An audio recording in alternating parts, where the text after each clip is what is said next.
La Comisión Europea es el motor que mantiene en marcha el engranaje de la Unión. Desde Bruselas, impulsa nuevas leyes al Parlamento y al Consejo, supervisa que se cumplan en todos los Estados miembros y gestiona el presupuesto común. Además, representa a la Unión Europea en el exterior, negociando acuerdos y defendiendo nuestros intereses. La forman 27 comisarios, uno por cada país, junto a un presidente que marca la hoja de ruta de la Comisión. Hoy ese cargo lo ocupa Ursula von der Leyen, elegida en 2019. Su historia arranca con la entrada en vigor de los Tratados de Roma, el 1 de enero de 1958, como la Comisión de las Comunidades Europeas. La primera reunión oficial se celebra poco después, el 16 de enero, y hoy se reúne al menos una vez por semana. Con el Tratado de Lisboa de 2009 pasa a llamarse Comisión Europea de forma oficial y se consolida como guardiana del interés común europeo.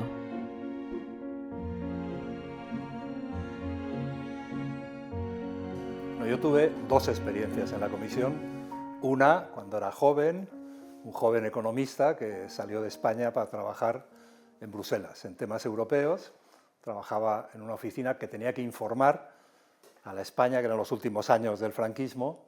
Cuando yo llegué allí, había que informar de qué pasaba en la entonces Comunidad Europea, y pasaba mucha gente a su vez por allí, de España, empresarios, políticos, intelectuales, gente que quería saber qué era aquello. Y ahí conocí la Comisión Europea a finales del año 72. Durante 3 años tenía que estar prácticamente todo el día yendo a la Comisión Europea. Entonces, claro, la embajada de España ante la Comunidad Europea era la embajada franquista y tenía unos límites de contactos con los funcionarios europeos y con comisarios y sus gabinetes enormes.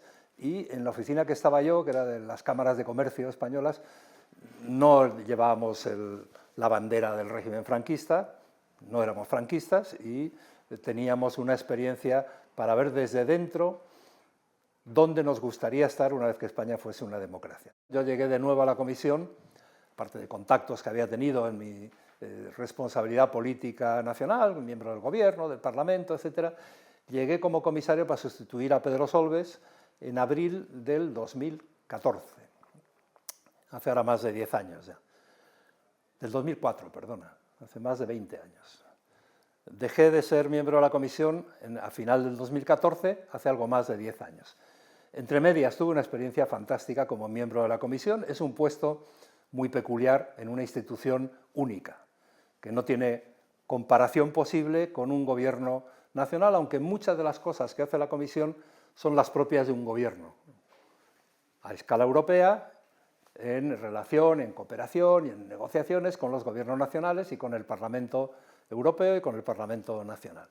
La Comisión es una institución única porque, uno, un comisario tiene que defender el interés general europeo. Un comisario no está allí para defender a su país. Tienes un programa de trabajo, una cosa peculiar también de la Comisión, que lo ha definido ante el Parlamento Europeo quien es presidente de la Comisión, que ha sido elegido antes de nombrarte a ti, y esas líneas del programa de investidura del presidente o presidenta ahora de la Comisión son las que tienes que seguir, pero siempre añadiendo, desde el punto de vista de tus responsabilidades, tus prioridades, tus preferencias, y tratando de acomodar tu programa de trabajo como comisario al programa general que ha sido definido no por ti, antes de que tú llegues a ser miembro de la Comisión, por el presidente respaldado por el Parlamento. Bueno, a mí me tocó lo que había llevado Pedro Solbes, asuntos económicos, y después, al final del 2009, principio del 2010,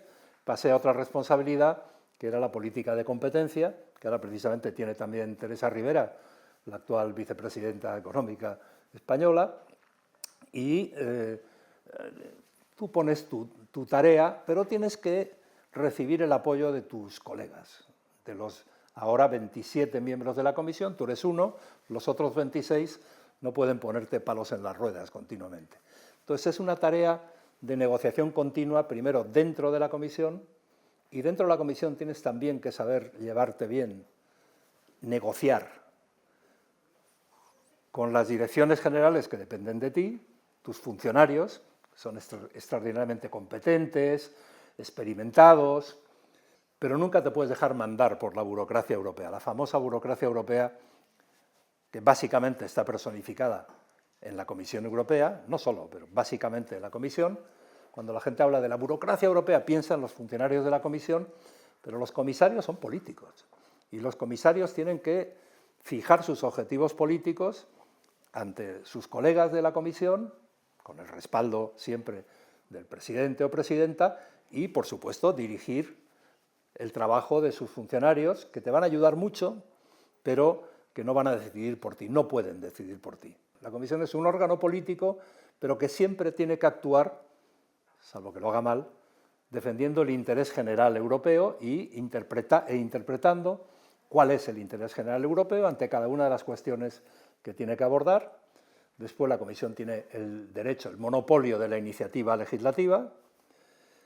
Monopolio no quiere decir que sea quien decide única y exclusivamente sobre qué hay que legislar. El Consejo Europeo le dice a la Comisión a veces: tú negocia cómo preparar una iniciativa sobre tal tema o cómo lanzar una propuesta legislativa sobre tal otro tema, pero eso es responsabilidad de la Comisión. Si la Comisión no sigue al Consejo Europeo le va a ir mal, pero si la Comisión se pliega a cualquier petición del Consejo Europeo le va a ir peor todavía. La Comisión tiene que mantener su esfera de autonomía, de defensa del interés general europeo y su programa de trabajo, que no ha sido definido por los gobiernos, que ha sido definido por la presidenta de la Comisión, de acuerdo con su colegio de comisarios, comisarios que son respaldados por el Parlamento Europeo, uno a uno. O sea, los comisarios reciben una propuesta que se manda desde cada país al presidente o presidenta de la Comisión. Yo quiero que sea comisario o comisaria esta persona. El presidente o presidenta de la Comisión tiene que aceptar la propuesta, y yo recuerdo casos donde el presidente, en mi caso, rechazó propuestas de Estados miembros. Una vez que el presidente define quiénes son, acaba de definir quiénes son los miembros del Colegio de Comisarios, tiene que asignar responsabilidades a cada uno de ellos o de ellas, y una vez asignadas las responsabilidades, cada comisario tiene que ir ante el Parlamento a defender cómo interpreta, con qué propuestas, con qué iniciativas, con qué criterios el mandato que ha recibido de su presidente. Es un proceso muy diferente al que conocemos en España o al que conoce la mayoría de los países. La Comisión se parece a los gobiernos, pero no es un gobierno igual que los gobiernos nacionales. El Parlamento Europeo legisla, pero no es como un Parlamento nacional, no tiene capacidad de iniciativa legislativa, por ejemplo. Por lo tanto, todo el entramado institucional gira alrededor de la Comisión, y la Comisión no tiene todo el poder, aunque tiene bastante poder. Quien puede creer que tiene todo el poder es el Consejo Europeo, los jefes de Estado y de Gobierno. Pero tampoco es verdad a veces cuando no se ponen de acuerdo entre ellos. Y poner de acuerdo a jefes de Estado y de Gobierno de 27 países es más complicado que hacerlo cuando eran 6, o cuando eran 7, o cuando nosotros llegamos, que éramos 12. Yo recuerdo una cosa que me dijo Romano Prodi, que era presidente cuando yo llegué. Bajábamos hacia el hemiciclo del Parlamento Europeo en Estrasburgo, después de no sé qué reunión habíamos tenido, pero no, teníamos pleno del Parlamento Europeo, y bajando me preguntó Romano: oye, Joaquín, ¿y ya estás instalado en Bruselas? Bueno, sí, mi mujer todavía no, porque está viendo a ver cómo puede venirse acá. El piso que tengo me lo ha prestado Pedro Solbes, pero estoy buscando un piso. Dice: no te preocupes, eso son cosas que se solucionan. Pero entender cómo funciona esto, y señalaba el edificio del Parlamento, veníamos de Bruselas, de la Comisión, las relaciones con el Consejo, esto lleva mucho tiempo, Joaquín. Entender esto lleva mucho tiempo. Y yo lo tengo claro, España sería más pobre, sería menos democrática, sería un país más aislado del exterior y empobrecido no solo desde el punto de vista económico, desde el punto de vista cultural, intelectual, social, humano. Creo que la apertura de España, después de tantos años de aislamiento, en el siglo XX, en el siglo XIX, y no quiero mirar más para atrás, el eliminar los Pirineos, eliminar las fronteras, eliminar las puertas cerradas, mirar hacia el exterior y considerar que cada vez más los que no viven en España tienen muchas cosas en común, muchas más de las que imaginábamos antes, es algo positivo para todos, para nuestro presente, para nuestro futuro, y espero que nunca más tengamos que vivir con las puertas cerradas, con los Pirineos mucho más altos y con los pasaportes en los bolsillos para ir de aquí a Portugal o de aquí a Francia.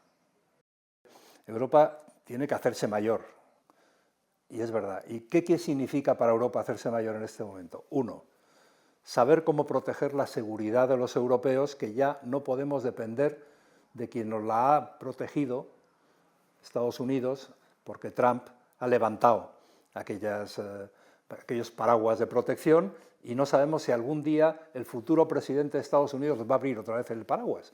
Tenemos que garantizar nuestra seguridad, que no es solo defensa, es energía, son comunicaciones, son vías abiertas para los intercambios comerciales, para los intercambios de personas, etc. Por lo tanto, tenemos que hacernos mayores saltando las barreras que hasta ahora no hemos sido capaces de saltar.